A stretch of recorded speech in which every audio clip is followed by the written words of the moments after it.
أعوذ بالله السميع العليم من الشيطان الرجيم. بسم الله الرحمن الرحيم. الصلاة والسلام على نبينا محمد وعلى آله وصحبه أجمعين. اللهم لك الحمد كما ينبغي لجلال وجهك وعظيم سلطانك. لك الحمد أن جمعتنا في بيتك المبارك.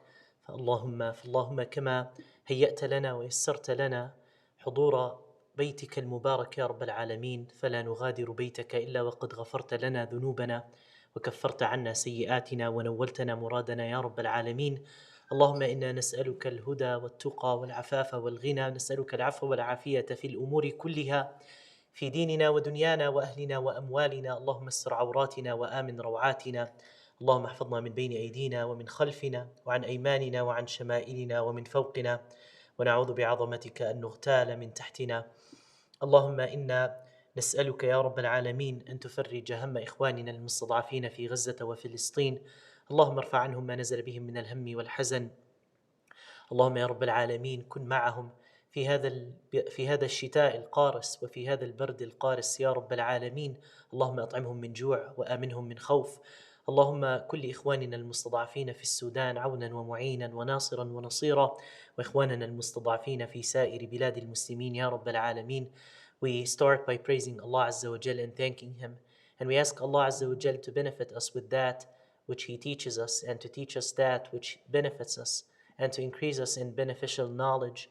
And we ask Allah Azza wa Jal, as He gathers us in His house in this blessed hour, that He gathers us in the highest level of Jannah of Paradise. Allahumma ameen. Allahumma tahhir lana, اللهم اغفر لنا ذنوبنا وطهر قلوبنا يا رب العالمين، واجعل ظواهرنا خيرا من باطننا يا رب العالمين. So inshallah, to continue where we left off last time, speaking about actually the lower self-values and the higher self-values. And we spoke about this important entity within us, al-ruh, that the highest part actually within us. And we spoke about the importance of aligning ourselves and our values with the ruh, right? And we said that sometimes our nafs, when we say nafs, we mean an-nafs al-ammara bis-su, the nafs that incites us to evil, the nafs that is attached to grant or to immediate gratification, and subhanallah, we said that this nafs always drag you to where? Drag you to lower self-values. And so we said that it is very important that if we want to lead from the heart, and if we want our heart to shine really, we have to align with the values of the ruh that Allah created within us. And also we mentioned that we mentioned one of the lower self-values, which is perfectionism, right? And we said that a lot of people nowadays, they are attached to perfectionism, right? But we said that we're not interested in perfectionism, right? But we are interested in the higher self-value, the opposite, which is what? Which is that you are, like a work in progress, being a work in progress. Meaning that I know that Allah is my destination, and I know Allah is the most perfect, but I know that I am imperfect. I know that I am imperfect, and I know that the nature of this world that I live in, it's imperfect. And when I know that, subhanallah, I know that I need Allah. I need Allah, right? And it happens that sometimes people, they think that they are perfect, and they fall into what? They fall into arrogance. They fall into, and that's why you find that, subhanallah, the moment that we, follow our lower nafs, and the moment that we betray the ruh, and we betray to align really, ourselves with the ruh, with the values of the ruh, we find that it leads to greater anxiety. It leads to arrogance. It leads to narcissistic, tendencies. And that's why a lot of times people, they would say that my life is miserable. But Allah subhanahu wa ta'ala, He wants us to live a good life. And this is also one of the concepts that I'm going to touch on today. Because, sometimes people, they try to abuse the religion. They try to hide behind the religion. And they would say things that, okay, like this life is a prison for the believer, right? So I think it's about the way, the outlook, the way that we interpret things. Because Allah is not, this life is not intended for us actually to live in it miserably. No, Allah, He wants us to, to have inner peace on this earth. and really to feel happy, and to have to encounter happiness and joy. But then Allah Azza wa Jal is telling us that not to really avoid or abandon the reality of the akhirah, where we're going to find this permanent peace, right? And we're going to speak about this more inshallah. But one of the as I said, another nafs driven that I'm gonna inshallah touch on today, and as I said, it's attached to this instant gratification, and our nafs, lower nafs, always incites us to evil, and this is what they call superiority, right? To feel that you are super, to feel that what you have and possess make you better than others. And maybe what comes to mind now, but this is not me. Yes, but we have to be, we have to be careful. We have to keep always monitoring ourselves. Because, I mean, we know in fact that these diseases, it can seep into the heart suddenly. It can seep into the heart suddenly without realizing.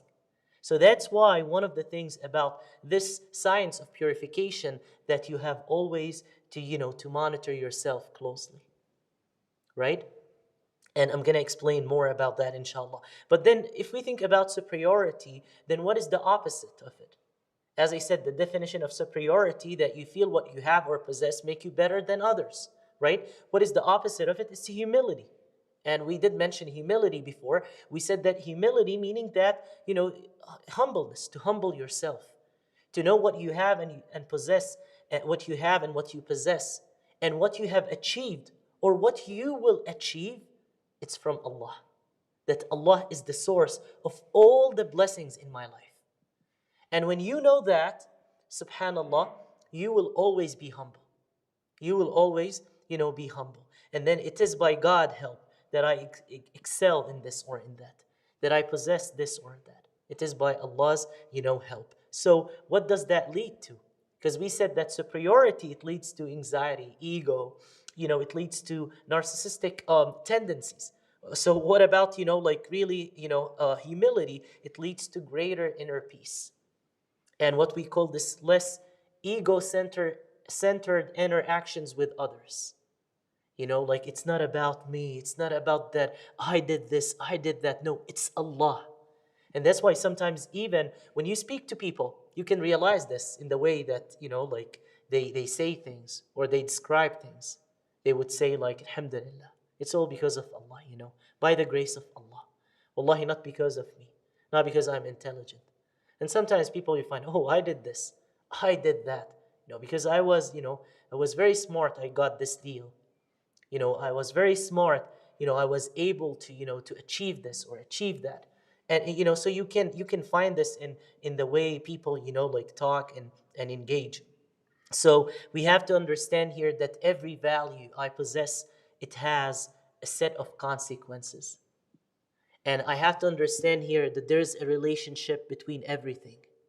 There's a relationship between the values that I have, and there's a relationship between even like my physical actions, my mental well-being, my emotional well-being. There's a relationship. And such, there's a relationship between spirituality and lack of spirituality when it comes, to my relationship with God. How, the way that it affects my life and impacts my life, positively or negatively. So every value brings on a set of consequences. And you can see these consequences in your relationships. Meaning that, if you function from this value of superiority, what are you going to have? You're going to have all the time, like you are praising yourself. You're trying to make other people look less in front of you. And this could be in like in a relationship that is a marriage, in a marriage, or it can be also applied on other relationships, like the relationship that you have with your friends, with your extended family, and so on and so forth.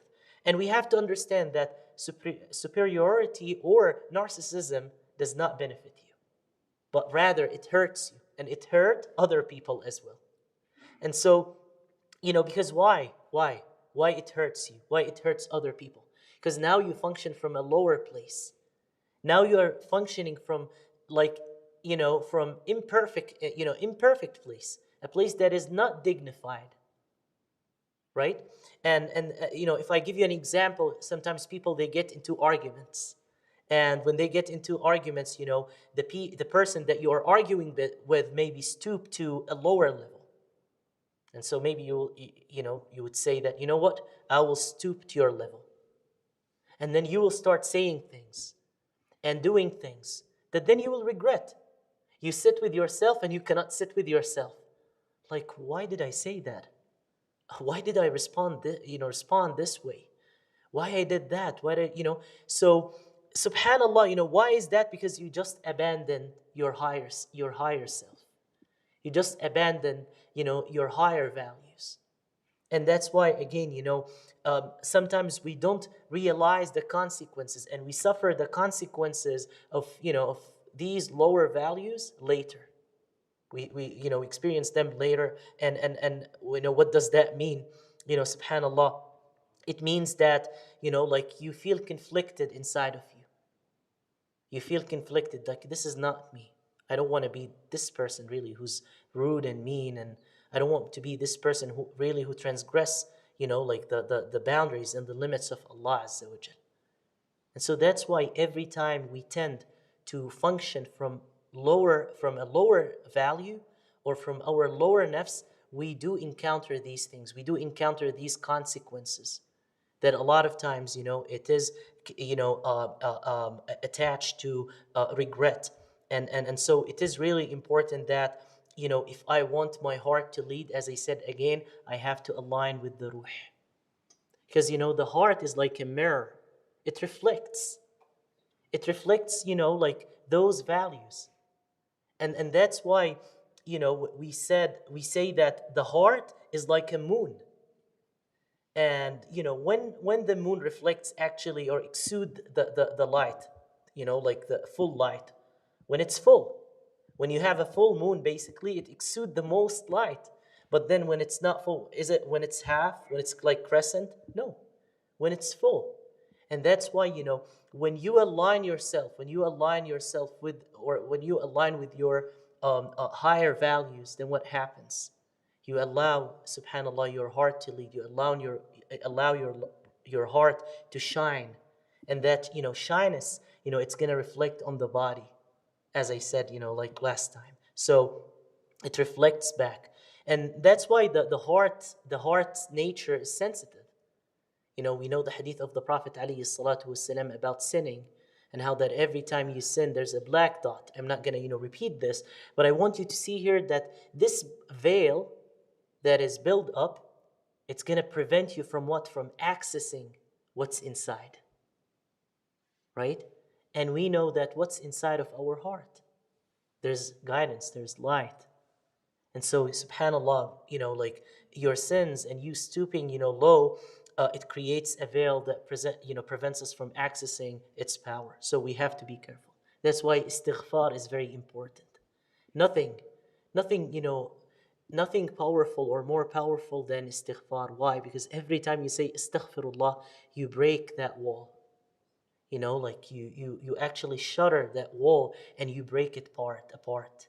So keep this in mind. Like every time you say astaghfirullah wa atubu ilayh, you start, that wall or that veil start to fall, right? And so this is the thing, that we don't want to lose access to the most important navigation system that we have, that navigate us to Allah, that connect us to Allah and to the blessings that Allah has given us.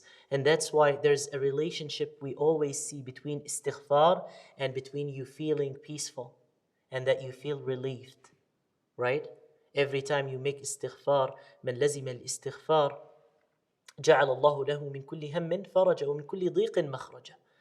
Like if you want your worries to be gone, and if you want your dua to be answered, then why you don't make istighfar? Why you don't say astaghfirullah wa atubu ilayhi? Like I know that these are simple words, but then like the impact of these words on the heart is so significant and so powerful, right? When you say astaghfirullah, you feel that peace and that relief. So it's a relief from every worry, right? And as I said, we don't talk enough about the relationship between, subhanallah, our actions and the things that we say and our mental well-being and emotional well-being.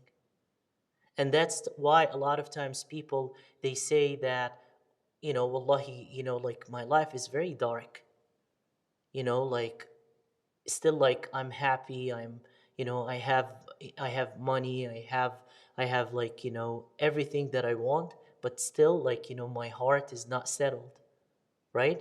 And why is that? Because this lack of spirituality, because as we said, there's a relationship between spirituality or lack of spirituality and our mental well-being and emotional well-being. So, again, remember, there is a relationship between everything. And that's why, subhanAllah, every time you connect with Allah, you connect with istighfar, it reduces anxiety, right? And it helps with cognitive, system, right?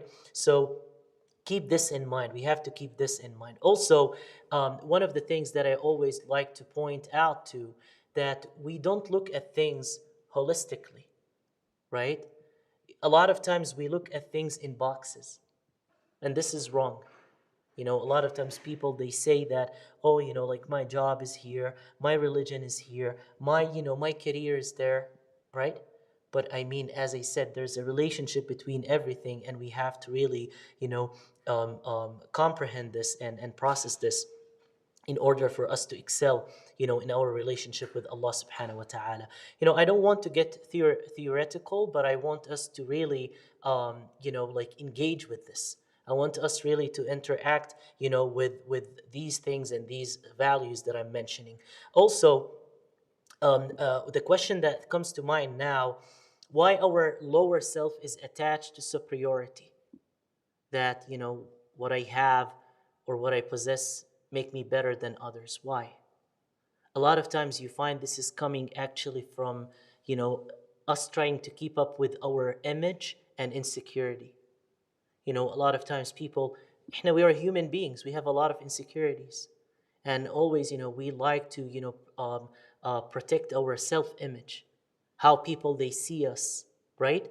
And that's why, subhanallah, as I said, a lot of times we have this attachment to superiority, right? And a lot of times you ask yourself, why did I respond like that? Or why I was experiencing, that I need to speak this way or I need to act that way. And you find that what you're trying to do, you're trying to protect, or you're trying to protect your self-image, right? It's all about, insecurity. And instead of us, subhanallah, connecting to the truth, because we know that, even if you cover, even if you, like, like try to project to people, or portray to people something that you're not really this person, or that you're not really, like, you don't really have this, value, or, right, you can portray this to people, but at the end of the day you're cheating yourself, right? Because you're not helping yourself, like you are abandoning your ruh, you're abandoning your higher values. And so that's why, it's very important that, we pay attention to this. We have to be careful. Also, sometimes religion is a mean for some people to feel superior. And how is that? We're abusing the deen to mask our wounds. Islam is not a mask for your wounds. Islam is a healing, is a means of really to help you to heal from your wounds. But it's not a mask, to cover your wounds. Or it's not a mask for your wounds. And what does that mean even, when I say that? SubhanAllah, sometimes we experience, wounds in adulthood. And then we go to Islam and we find Islam is perfect. And then we try to hide behind Islam. And as I said, one time I had this person, he said, I've been, like experiencing this for so long, and, I feel that I don't have the energy to do anything. And so I said, okay, maybe like if you've been experiencing this for so long, maybe you have like depression. Maybe you have to seek help. And that person would say, no, you know what? Like this dunya, this world is a present for the believer. Like right away, like this world is a present for the believer. But what does that mean? Does that mean that, for you to live this life miserable? And I think, you see how sometimes we abuse deen. Because even Ibn Taymiyyah, rahimahullah, he said that, you know, there is, in order for you to experience the Jannah, in the hereafter, you have to experience Jannah on earth. There's a Jannah on earth, and there's a Jannah in the hereafter. Now, in actual reality, is there Jannah here? No, there's no Jannah. But this Jannah, there's a Jannah that you can build within yourself. It is an inner reality that you build until you transition to the hereafter, where you can find this actual reality. You see? So, if you don't build this Jannah inside of you, if this Jannah is not your inner reality, meaning that you are peaceful, you are satisfied with Allah, everything that you have, everything that you possess, everything that you achieve, it is from Allah. And you're always trying to connect to the truth, to the ultimate truth, then you're gonna have this Jannah inside of you. But you know that this life is not gonna be, bright all the time. This life is not gonna be easy all the time. No, you're gonna go through ups and downs. But then you know that the actual Jannah is there. It's in the hereafter. So that's what I mean when we really abuse deen, when we hide behind Islam, because Islam is perfect, but you are not perfect. So that's why for us it's very important that we face the reality and we face the facts so we can change. But otherwise, if we do this spiritual bypassing, meaning that, a lot of times people, they don't want to do the hard thing. They don't want to do the hard thing. And that's why they go and sometimes they, subhanAllah, try to manipulate, Islamic teachings. Why? Because they don't want to do, subhanAllah, the hard work, right? Which is facing yourself. Which is really, asking yourself, why I am angry? Why I'm acting this way? Why I am abusive towards my family? Why I'm acting this way? Why I'm acting out of character? Why I'm, cursing and cussing out and this and that? Why I'm doing all of this? This is the hard work, right? And a lot of times people, they want to skip that and, use the deen to support what they are doing. So, it's very important, and this is scary, but it's very important really that don't try to hide your insecurities, behind religion. Because religion meant for you actually to change, meant for you really to, to reflect, meant for you to monitor yourself and monitor your values. That way you can progress, right? So let's keep this in mind, inshallah. And then, we explained already that the Jannah concept, that in order for us really to experience, the Jannah in the hereafter, we have to experience Jannah on earth. And that's why, you have to cultivate Jannah within you, as I said, so you can achieve Jannah in the next world, inshallah. So there is always pain. There's always work that needs to be done. But you either choose today to go through the pain or stay the same way. But then if you stay the same way, then there is pain that you're going to encounter later on. Because as we said, every value that you have or that you possess, there are a set of consequences for this value. And sometimes maybe you're not going to see it right away, but it's going to come later. And so if you choose today to stay the same way, yes, there's going to be, a pain, and it's going to be suffering that is followed, by this. So, let's be authentic. Let's be the way that Allah subhanahu wa ta'ala created us to be. That yes, we sin, yes, we make mistakes, but then we come back to Allah. And coming back to Allah, by the way, it's not just to say that, I want to come back to Allah or I repent. No, there are practical steps that you have to make, right?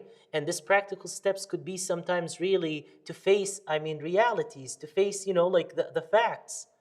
And this could be, an addiction. This could be maybe negative thoughts. This could be, lower values, right? Whatever it could be.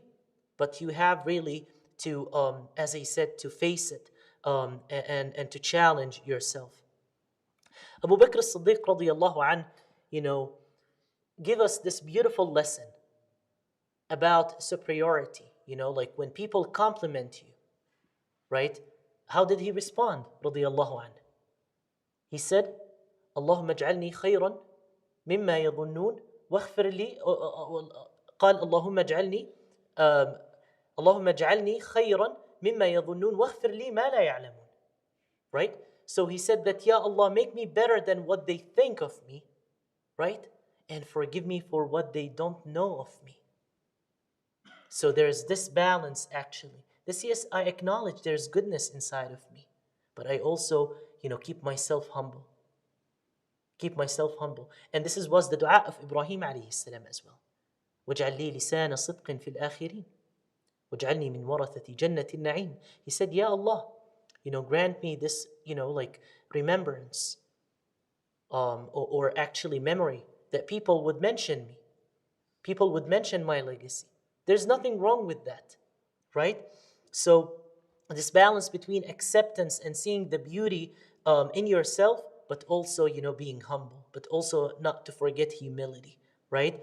And so arrogance, it's not any time you acknowledge good with yourself. But what is arrogance actually?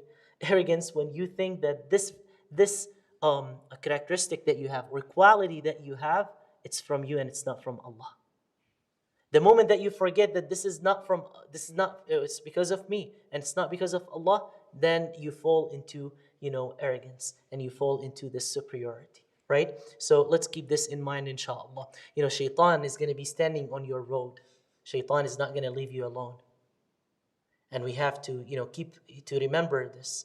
So, because if you do good, he wants you to feel doubts. He wants you to feel that, like you are better than others, that you are superior, and so on and so forth. He's going to be on your road. But, by Allah's help and grace, you know that everything that you have, it's from Allah Azza wa Jal. And maybe last thing, inshallah, before I transition to the next topic, that we have to protect ourselves. We have to take preventative measures, because this is more important. Taking preventative measures and being protective is better than healing, easier than healing. Sometimes healing takes some time, right? Takes some time. Maybe it could be like months, it could be years for you to heal from a disease. And here referring to like a heart disease. But then, you being protected, taking preventative measures, it's much easier. It's much easier. So that's why, people, they don't become narcissistic overnight. People don't become arrogant overnight. No, it's something that builds up, day in and day out. We all have these tendencies. We all have these narcissistic tendencies. We all have these feelings and these emotions.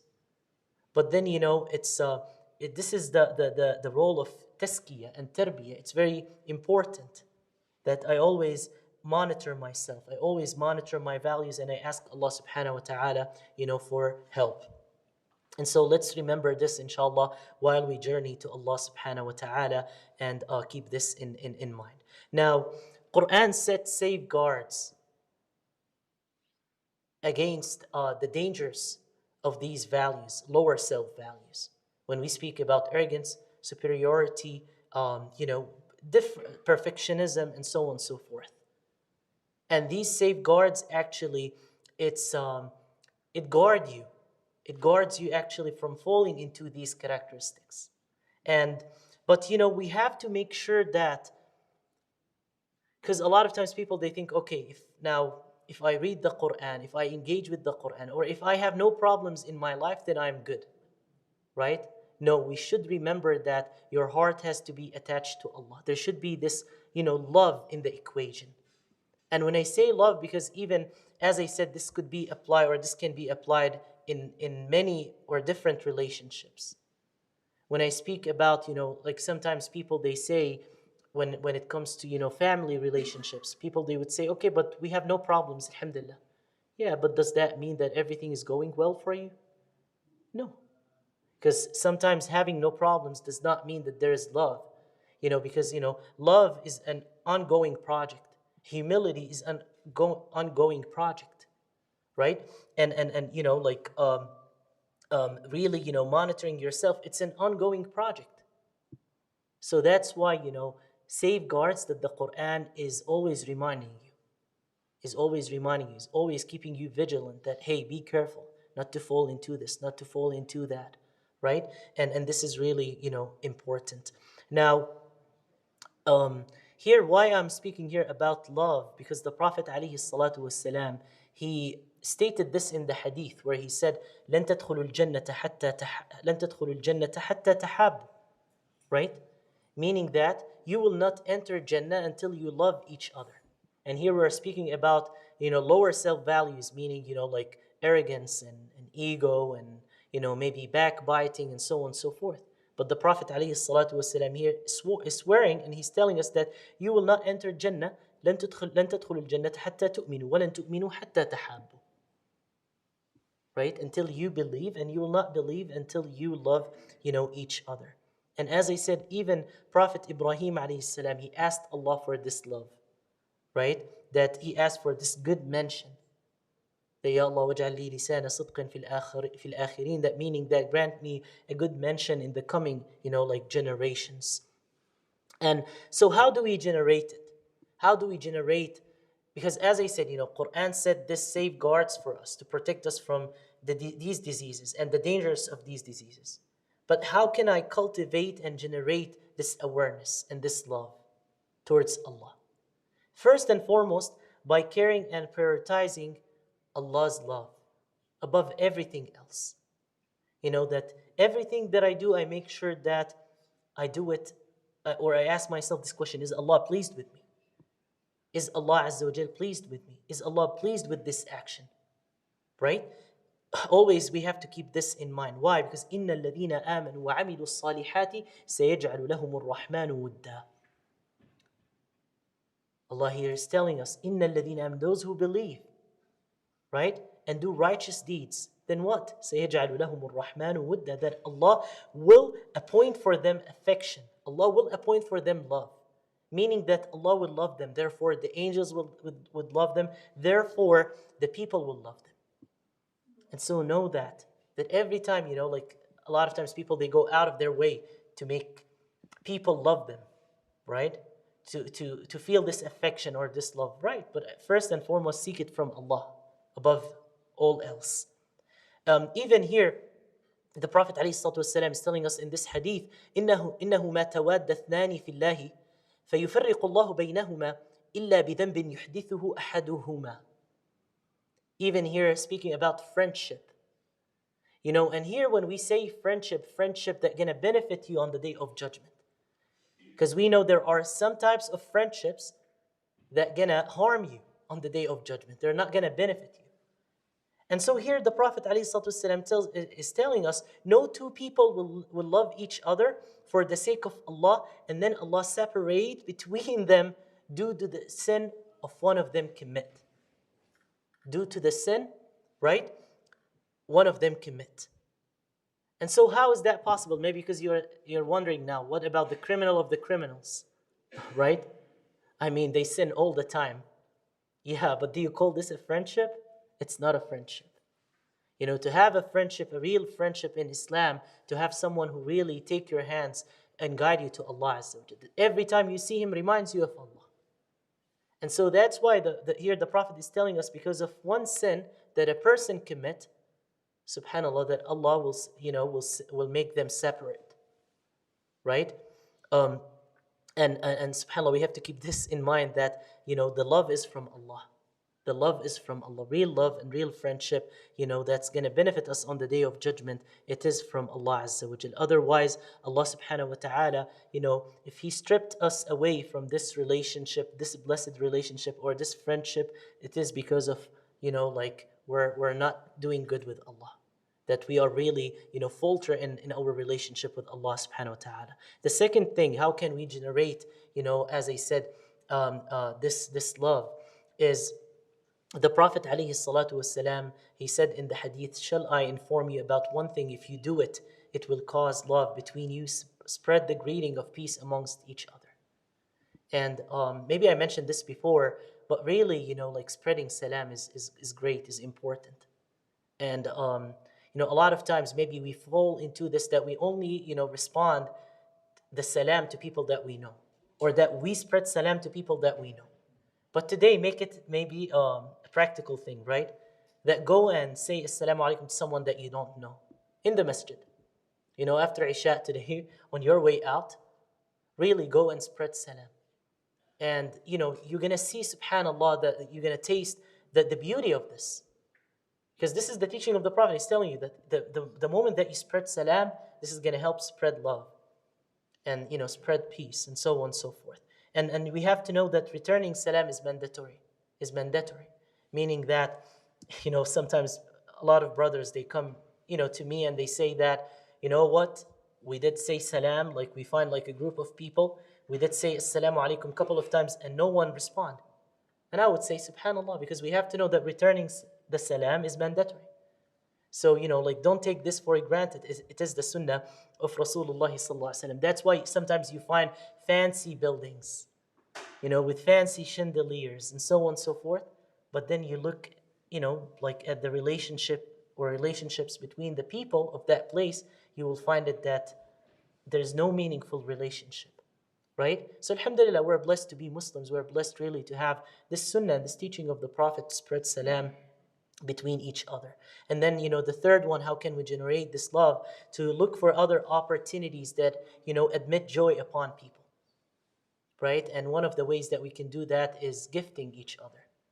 The Prophet ﷺ, actually, he guided us. He tells us that what is the most beloved of acts to Allah Azza wa Jal?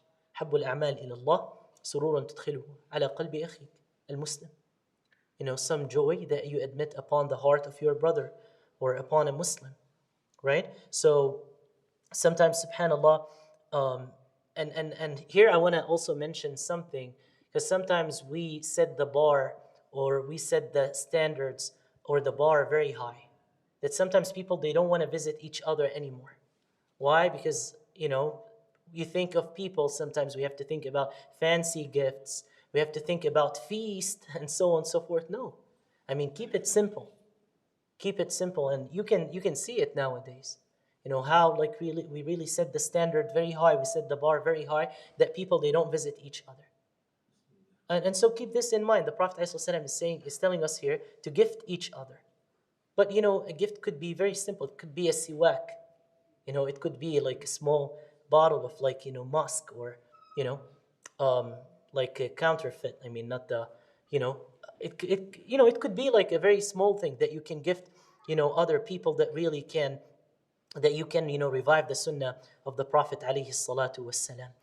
Even the Prophet alayhi salatu wassalam here, guiding Abu Dhar rahimahullah, in the hadith said, أوصاني خليلي إذا طبخت فأكثر من المرق ثم انظر بعض أهل بيت من جيرانك فاغرف لهم منها. Right? Like when you cook like a soup or the broth, right? Increase the water. The water is free.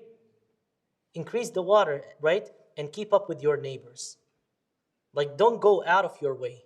You don't have to, like, to, as I said, it's not about the big things. Increase the water because the water is free. And then keep up with your neighbors. Remember your neighbors. Remember those who are suffering. Especially now, we mentioned that in the winter time, a lot of people, they have hard time actually keeping up with their bills, right? A lot of people, they encountering the harshness of the winter.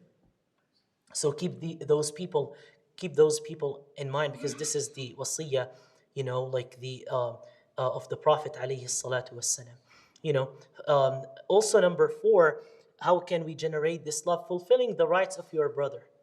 And in the hadith, the Prophet alayhi salatu wassalam, he mentioned about 6 rights that a Muslim, have upon another Muslim, right? What are those rights? The Prophet ﷺ, he said that you greet your brother. That when you meet your brother, that you greet him, right?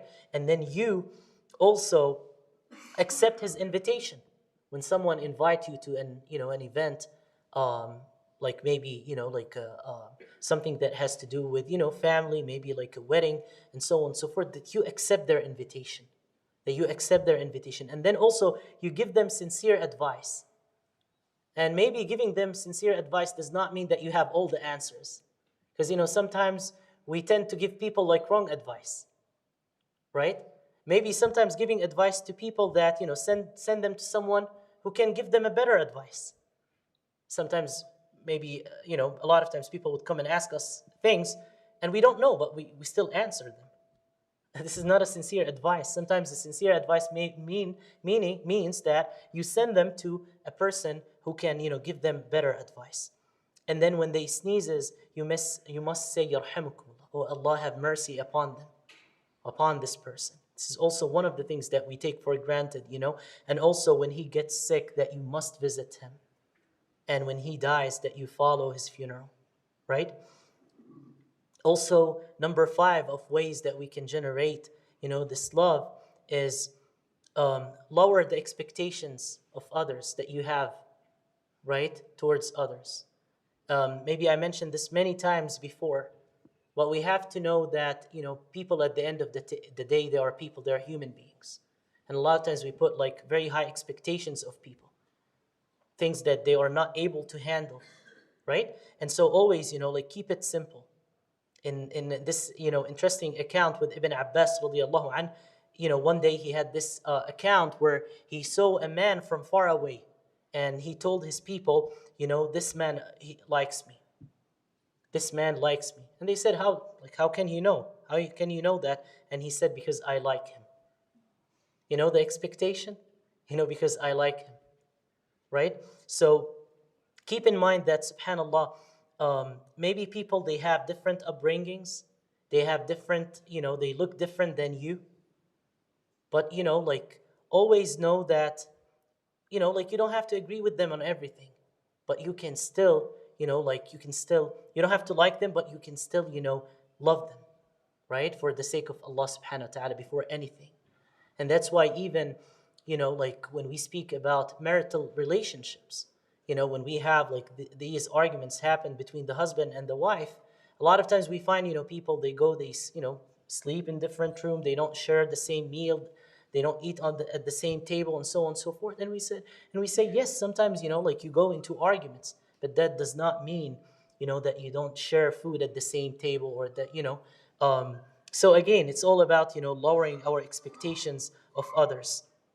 And then the Prophet ﷺ, he ended with this, um, that I need to be mirror of how I like to be treated. لا يؤمن أحدكم حتى يحب لأخيه ما يحب لنفسه. Right? Mirror how you would like to be treated. Then treat people the way that you would like to be treated. We ask Allah subhanahu wa ta'ala, inshallah, to benefit us from what, to make us of those who listen to what it said and follow the best of it. Allahumma ameen. جزاكم الله خيرا على حسن استماعكم وصلى الله وسلم وبارك على نبينا محمد وعلى آله وصحبه أجمعين. الله أكبر الله أكبر الله أكبر الله أكبر